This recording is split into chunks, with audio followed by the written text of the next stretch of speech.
अच्छा बाबू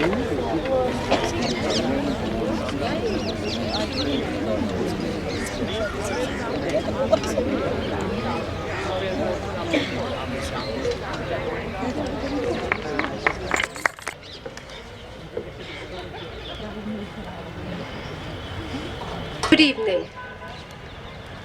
On behalf of Raghu Sinha Mala Mathur Charity Trust and We Care Foundation, I invite you to this beautiful and gorgeous evening. This event is an initiative of Prabha Khaitan Foundation and presented by Sri Cements. I welcome our dynamic speaker, Ms. Ipsita Roy Chakravarti, and her gorgeous daughter, Ms. Deepta. Deepta is also a writer and disciple of her mother. Witch and witchcraft. Just the term sent a chill through our spines, isn't it? We expect a spooky story full of flying brooms and boiling cauldrons. But how is it spending your life as a Wiccan addressed as a witch? Let's hear it from the lady herself, Miss Ipsita Roy Chakravarti. Wicca is actually the word it all started with. Later on, it was distorted and became witchcraft. I don't know who distorted it first, why it should become witchcraft, because the original word had a very nice meaning, a very good meaning. Wicca came from the word wick in Teutonic, meaning transformation. So it was originally a craft or a branch of learning which could bring about transformation in a person. Wicce, W-I-C-C-E, was also an Old English word which meant the craft of the wise. So at one time, most probably it was practiced by a group of women who were considered wise, who were considered independent, who were individuals or individualistic. It was actually a battle later on of the individual against the system. It was a battle of a powerful woman or a woman who wanted to think her own thoughts against organized religion or the system, you could call it. So that is the meaning of the word Wicca, which later became witchcraft. And the word at one time was such a positive word. It was Diana, from Diana in Greece. It was imported to this part of the world and became Diane. So something very positive became something very negative. On a book which I have recently written called Beloved Witch Returns. It comes 15 years after the original book Beloved Witch, which I'm proud to say still sells today, sells well.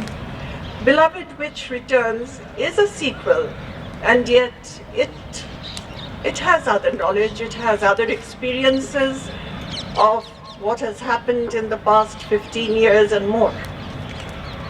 It has other thoughts, perhaps, as I have seen, as I have grown, or maybe as I have grown older and older, I have seen other things, I have experienced other things. There's the esoteric.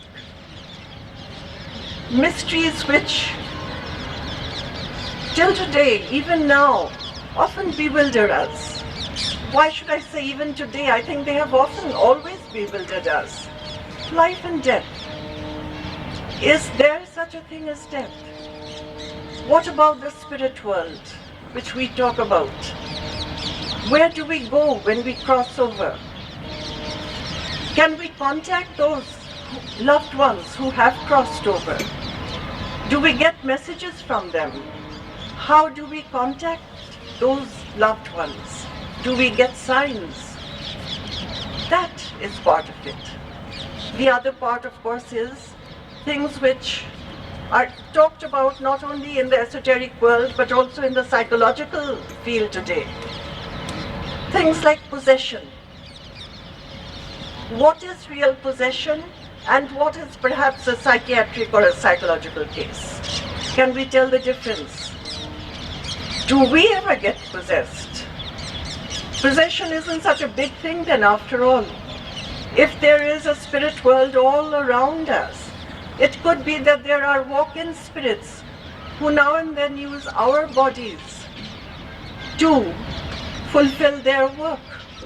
There is a term for that, walk-ins. And I have written a part about that, which perhaps if you read the book you will find interesting. Walk-in spirits are spirits who are around us at every step. It's just that with our visual frequency we can't see them. But if they wish to possess us, possess is not such a frightening thing after all. If they wish to, let's say, utilize our body for a space of time to fulfill some work, does it happen? It did happen to somebody, and I have mentioned that person here. The world is around us. Sometimes we don't know whether we are in this world or in that. There are so many dimensions. Stephen Hawking himself has said that recently at a meeting in Copenhagen or Stockholm, that there are many dimensions. We can step through one into the other.